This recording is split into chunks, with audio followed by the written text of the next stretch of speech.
नमस्कार. व्हिडिओ सुरू करण्यापूर्वी एक पहिलेच सांगून देतो की माझा ह्या व्हिडिओतून असा कसलाच उद्देश नाही की तुम्ही शेती करू नये किंवा तुम्हाला शेती करा किंवा नका करू असं माझं काही सांगणं पण नाही आहे, किंवा शेळ्या करा किंवा नका करू असं बी काही सांगणं नाही. फक्त तुम्हाला माझ्या पर्सनली अनुभवाचं कंपॅरिझन मी तुम्हाला सांगणार आहे. माझ्या स्वतःच्या वावराचं कंपॅरिझन तुम्हाला सांगणार आहे की असं असं नाही बाबा, असं असं आहे. दुसरी गोष्ट म्हणजे मला तुमच्याशी काहीही घेणं देणं नाही की तुम्ही तुमच्या 1 एकरच्या बागातून, मोसंबीच्या बागातून, आंब्याच्या बागातून किती पैसे छापतात. कारण व्हिडिओ टाकल्यानंतर बरेच बागायतदार ज्यांना काही घंटा काही कळत नाही ते लोक येतात आणि मी 1 एकरमधून एवढे पैसे कमवले, कुठं राहिली तुझी शेळी. हा सगळ्यात पहिला मुद्दा. दुसरी गोष्ट, टायटलमध्ये पहिले सांगितलेलं आहे की कोरडवाहू जमिनीचा इन्कम आणि एक काठेवाडी शेळीचं इन्कम मी कंपॅरिझन केलेलं आहे. त्याच्यामुळं कोणीही मनावर घेऊ नये. जी रिॲलिटी आहे ती दाखवण्याचा प्रयत्न मी तुम्हाला करणार आहे. चला तर मग मित्रांनो, सुरुवात करूया या व्हिडिओला की खरंच एक काठीवाडी शेळी परवडते की 1 एकर क्षेत्र परवडतं. चला तर नमस्कार मित्रांनो, मी रंदे भैया शेळीपालन फार्मवरती तुम्हा सर्वांचं स्वागत करीत आहे. मित्रांनो, हा व्हिडिओ कसल्याही प्रकारे तुम्ही मनावर घेऊ नये, फक्त त्याच्यातली माहिती जाणून घेण्याचा प्रयत्न करा. हे बघा, सर्वप्रथम मी माझ्या सुरुवातीला माझ्या क्षेत्राचं उत्पन्न सांगतो. 1 एकर कपाशी, 1 एकर तुरी आणि 1 एकर मका, तिन्ही क्षेत्रातलं उत्पन्न तुम्हाला सांगतो. उत्पन्नाच्या हिशोबावर हा धंदा चालू आहे. ब्रँड व्हॅल्यू किंवा जमिनीची किमतीचा हिशोब मी लावत नाही आहे, पण उत्पन्नाच्या हिशोबानं उत्पन्नाच्या हिशोबानं मी गणित तुम्हाला सांगत आहे. चला तर मग हे बघा, सर्वप्रथम मी तुम्हाला 1 एकर कपाशीचं माझं गणित सांगतो. चला तर मग हे बघा मित्रांनो, हे माझं आहे कपाशीचं शेत. पलीकडून माझंच तुरीचं शेत आहे आणि पलीकडच्या साईडनं मी 1 एकर मका लावली होती. माझी इथंच एका ठिकाणी 3 एकर क्षेत्राचं वेगवेगळं उत्पन्न आणि कंपॅरिझन मी तुम्हाला सांगतो की कोरडवाहू जमिनीचा विषय बरं का. तर हे बघा, ह्या 1 एकर कपाशीमध्ये ज्या वेळेला मी नांगरणी केली, तुम्हाला सांगतो 1200-1500 रुपये नांगरणी आहे एकरीला. तर 3 एकरची नांगरणी, थांबा 1 एकरचं सांगतो तुम्हाला. कपाशीची 1 एकरची नांगरणी 1500 रुपये आणि त्याच्यानंतर सऱ्या पाडायचे जवळपास 800 ते 900 रुपये गेलेले आहेत. म्हणजे सुरुवातीचा खर्च सांगतो तुम्हाला 2,500-3 हजार रुपये खर्च विदाऊट एनी इन्कम या क्षेत्रावर झाला होता. त्याच्यानंतर 2 बॅगा कपाशीच्या 850 रुपयांना का 750 रुपयांना मी खरेदी केल्या होत्या. तर 2 बॅगाची तुम्ही किंमत धरा की जवळपास आता किंमत झाली 2 बॅगाची नॅचरली 1700 रुपये. म्हणजे पहिले 2500 आणि हे 1700, 4200 रुपये पहिला खर्च याच्यावर झाला. त्याच्यानंतर लागवडीचं मित्रांनो, दोघा जणाचं रोज त्याच्यामध्ये 400 रुपये रोज, म्हणजे 800 रुपये रोज झाले मित्रांनो. 5,000 रुपये मित्रांनो या कपाशीला लागवडीचा खर्च आलेला आहे. त्याच्यानंतर याच्यामध्ये 5 पाळ्या वखराच्या मारल्या मित्रांनो. प्रत्येकी पाळीला मला 500 रुपये ते 600 रुपये द्यावे लागलेत. 6×5 = 3,000 रुपये माझे खर्च झाला मित्रांनो कपाशीवरती ऑलरेडी. त्याच्यानंतर 3 वेळा फवारणी केली. नॅचरली तुम्हाला सांगतो 3 वेळा फवारणी केली तर 1000 रुपयाचे औषधं लागले. 3000 रुपयाचे औषधं या कपाशीला लागलेत. 11,000 रुपये खर्च माझा मोठा या कपाशीवर झालेला आहे. दुसरी गोष्ट, जेव्हा NPK टाकले, म्हणजे थोडक्यात फर्टिलायझर, म्हणजे थोडक्यात खतं टाकले, तर ते खतं मित्रांनो जवळपास तुम्हाला सांगतो एकरी मला 6 ते 7 गोण्या लागलेल्या आहेत. 5च गोण्या जरी तुम्ही धरल्या तर खताला 1000 रुपये गोणीचा भाव होता. युरियाची गोणी 400-500 रुपयाला का काय होती. असा सगळा खर्च मिळून जरी म्हटलं तुम्ही तर एक 7-8 हजार रुपयाचं खत मला लागलेलं आहे. म्हणजे 11,000 रुपये पहिली सगळ्यात लागवडीचा आणि याच्यात जे आपण ओखर मारतो किंवा आऊत म्हणतात ते मारतो त्याला लागले. आणि त्याच्यानंतर 8-9 हजार रुपये खताला लागले. असे टोटल 17 ते 18 हजार रुपये माझे त्याच्यामध्ये गेलेले आहेत. दुसरी गोष्ट, याच्यामध्ये निंदणी केली मित्रांनो, म्हणजे खाली खुरप्यानं खुरपणी कुळवणी करतो आपण, ती कुळवणी केली. त्या खुरपणीला जवळपास 4 ते 5 बायांचे 2-3 दिवस गेले. असे तुम्हाला सांगतो त्याच्यामध्ये कमीत कमी 2दा ते 3दा खुरपणी केलेली आहे. त्याच्यामध्ये जवळपास तुम्हाला सांगतो खर्च आला 1,000, 1,500 रुपये खर्च मला प्रत्येक खुरपणीला आला. जास्त येतो, ज्याला माहिती असेल त्याला माहिती असेल. पण 3,000 रुपये तुम्ही खुरपणीचा खर्च जरी धरला तरी 20,000 रुपये एक एकरी खर्च माझ्या 1 एकरला आला. आणि नॉर्मली शेतकऱ्याला माहिती आहे याच्यावर खर्च किती होतो, एवढा होतो का नाही होतो ते बी माहिती. 1 एकर कपाशीमध्ये मित्रांनो मला कापूस किती झाला ते तुम्हाला सांगतो मी. एवढं आपदून 1 एकर कपाशीमध्ये ॲव्हरेज आलं मित्रांनो 15 क्विंटलचं जास्तीत जास्त तुम्ही धरा. तरी बी सध्याच्या मार्केट भावानुसार 7,500 रुपये ते 8,000 रुपये मार्केट रेट चालू आहे. त्या हिशोबानं 15×8 1,20,000 रुपये मित्रांनो माझं उत्पन्न या वावरातून झालं यावर्षी. पण आता हे म्हणायला झालं मित्रांनो, बाकीचा खर्च जर काढला त्याच्यानंतर त्याच्यातली मेहनत काढली तर 1,20,000 रुपये मागं तुम्हाला सांगतो 20,000 रुपये ते 30,000 रुपये याला वेचणीसाठी गेली. कशासाठी? वेचणीसाठी. कमीत कमी खर्च धरून सुद्धा सांगतो बरं का. आणि खतं फक्त एकदा नाही टाकले, खतं 3 वेळा टाकले. तर 3 वेळा 5,000 रुपयाचं खत जर धरलं तर जवळपास 40,000 ते 50,000 रुपये खर्च 1 एकरवर मला आलेला होता. समजलं? आणि उत्पन्न किती? 1,20,000. आणि त्याच्यानंतर वरचे 20,000 रुपये त्याला वेचणीसाठी गेले.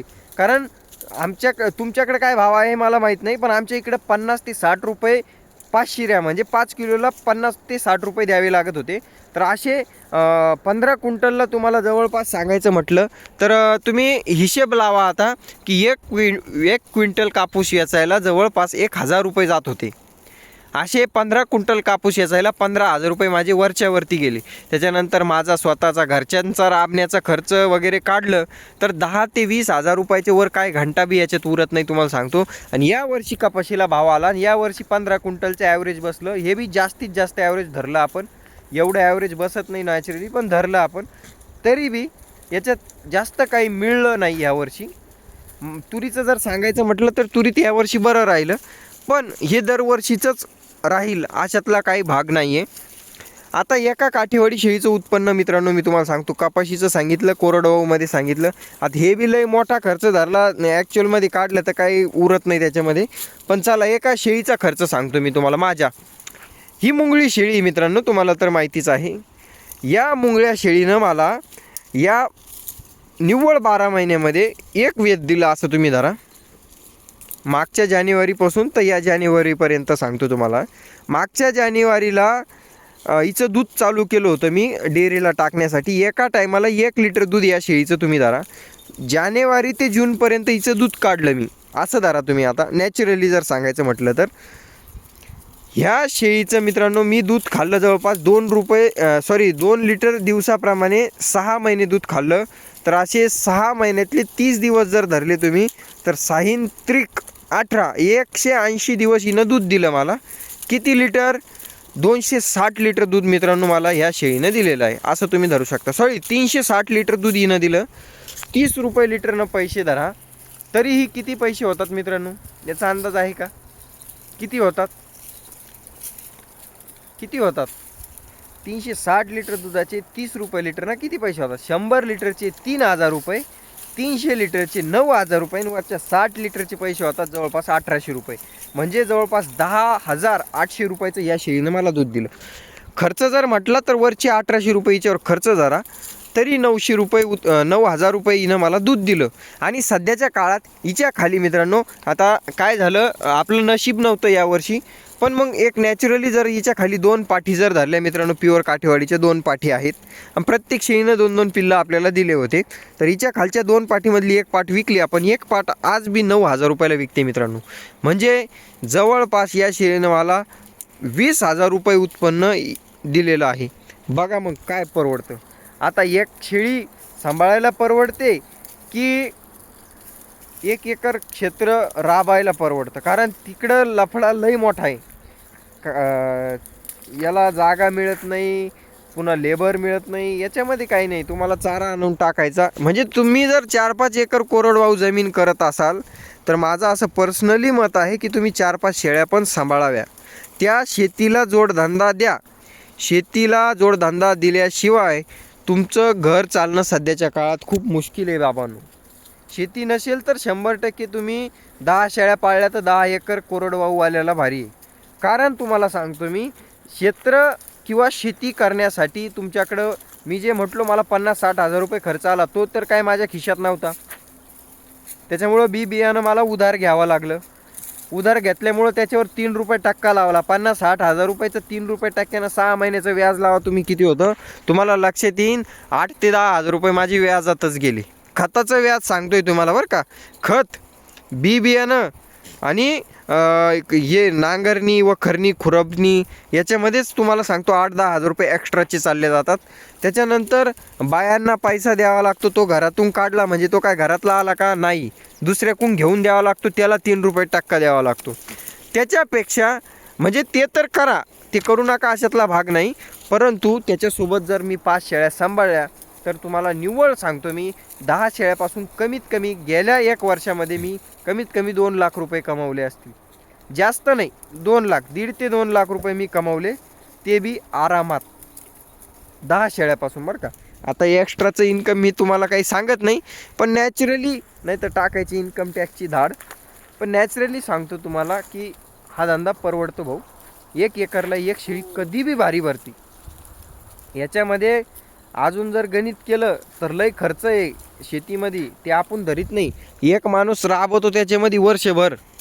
हां, तुमच्याकडं क्षेत्र जास्त कमी आहे, भाव मिळाला तर चांगली गोष्ट, पण नाहीच मिळाला तर किती अवघड होतं हे तुम्हाला माहिती आहे, मला माहिती आहे. लेबर मिळत नाही, लेबरसाठी वनवणी. तसं इथं काही नाही आहे.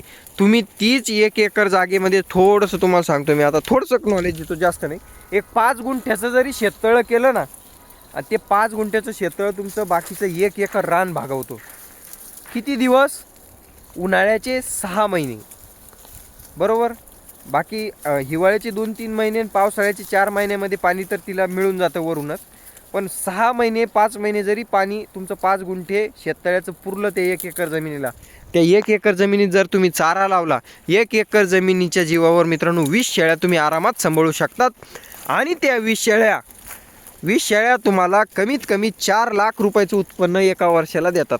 थोडासा वेळ लागेल, 1-2 वर्षे सेट व्हायला लागेल, पण एकदा सेट झाल्यानंतर तुमचा नाद कोणी करू शकत नाही, कोणी बोट पकडू शकत नाही तुमचं अलग, कितीही बागायतदार असो मोठा. ही बागायत जमीन म्हणजे कोरडवाहू जमीन तुमची बागायत होईल आणि पुन्हा तुमचं नाद खुळा करायची ताकद कोणात राहणार नाही. ही गोष्ट ध्यानात ठेवा आणि एकदा तरी शेळीपालन करून बघा बाबांनो. तुम्हाला विनंती करतो, तुम्ही विद्यार्थी असाल तर आता माहिती घ्या, 12वीपर्यंत शिक्षण करून घ्या, जेणेकरून तुमचा माइंड ओपन होईल. तुम्ही जर माझ्यासारखे तरुण असाल, ज्याची 12वी झाली असेल, बिंदास्त, नोकरी लागत नसेल, सुशिक्षित बेरोजगार असाल, 100% एकदा शेळीपालन करा. तुम्ही जर माझ्यापेक्षा थोडीशी मोठी तरुण आहे, लग्न वगैरे झालं, आता तुम्हाला असं वाटतं की कामं 15,000 रुपयाची नोकरी परवडत नाही, तुम्ही एकदा शेळीपालन करा, कारण याच्यामध्ये पेमेंट वाढतं आहे. वाढत्या महागाईनुसार तुम्हाला ही शेळी जिवंत ठेवेल. परंतु जर तुम्ही तेच 15,000 रुपयाची नोकरी करत राहिले तर पुढचे 5 वर्ष आबदले तर ती 30,000ची होत नाही दादा. पण तुमच्या 10 शेळ्याच्या 20 शेळ्या पुढच्या 5 वर्षात आरामात होत्या, ही मला गॅरंटी आहे. भले महागाई डबल झाली तरी तुमचं उत्पन्न जिथल्या तिथं कमीत कमी राहील, ही गोष्ट ध्यानात ठेवा. सांगायचं तात्पर्य एवढंच आहे की जी 1 किलो साखर तुम्हाला आज 40 रुपयात मिळते, 1 क्विंटल साखरीला तुम्हाला 4,000 रुपये लागत आहे, बरोबर ना. तर तीच साखर तुम्हाला 5 वर्षानं घ्यायला गेले आणि 8,000 रुपये जरी लागले तर तुमची आज जी 5,000 ती विकणारी शेळी आहे ती 5 वर्षानं 10,000 विकते, ध्यानात ठेवा. म्हणजे तुम्हाला लेवलवर ठेवण्याचं काम ही शेळी करेल. नाही तर मग तुम्ही त्याच 15,000च्या नोकरीमध्ये जर एवढी डबल महागाई झाली तर तुम्हाला जगावं का काय करावं हे कळणार नाही. त्याच्यामुळं धंदा शिकवा, तुमच्या मुलांना धंदा शिका, तुम्ही स्वतः जोडधंदा करा तुम्ही स्वतः. आणि आणखीन एक सगळ्यात शेवटची गोष्ट, पार्टनरशिपमध्ये हा धंदा करू नका, दुसऱ्याच्या जीवावर हा धंदा करू नका, कारण ती म्हणच आहे उंटावरून शेळ्या राखता येत नाही. इथं स्वतः राबवावं लागतं, स्वतःचे गुडघे कमी करावे लागतात. बाकी चला मित्रांनो, भेटूया पुढच्या व्हिडिओमध्ये. लव यू ऑल, बाय बाय. काही एखादा मुद्दा राहून गेला असेल तर नक्कीच मला सांगा. पुढचा व्हिडिओ शेड व्यवस्थापनावर येईल आणि खूप महत्त्वाचा व्हिडिओ आहे, त्याच्यामुळं नक्कीच धंदे भैया शेळीपालन फार्मला सबस्क्राईब करून घ्या. हा होता पार्ट नंबर 8 2026. धन्यवाद, bye bye, love you all.